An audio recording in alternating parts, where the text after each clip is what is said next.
Kalau video ni keluar waktu pagi, tolonglah tunggu Ustaz, jangan skip lagi. Jom ikut saya sama-sama. Kita baca satu zikir, yang mana siapa baca zikir ni waktu pagi, seandainya dia ditakdirkan mati sebelum petang, insya-Allah kata Nabi, dia berpeluang untuk jadi ahli syurga. Woi, zikir apa tu Ustaz? Alah, zikir dia pendek je, tapi alang-alang tu. Jom kita buat pahala sama-sama. Tekan butang share sekarang, butang repost, copy link masuk dalam grup, bagi kat family, bagi kat kawan-kawan, bagi kat semua umat Islam. Boleh? Alright lah, mantap. Tengok skrin, kita baca zikir ni sama-sama. Zikir ni Nabi yang ajak nah. Okey, ikut sama-sama nah.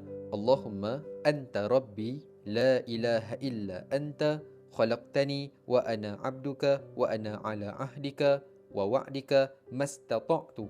A'udzubika min syarri ma sana'tu. Abu'u laka bi ni'matika alayya wa abu'u bi dhanbi faghfirli fa innahu la yaghfiru dhunuba illa anta. Macam dapat tak? Kalau ada dapat, sebarkan video ni sebanyak yang mungkin. Semoga kita semua berpeluang untuk jadi ahli syurga. Amin ya rabbal alamin.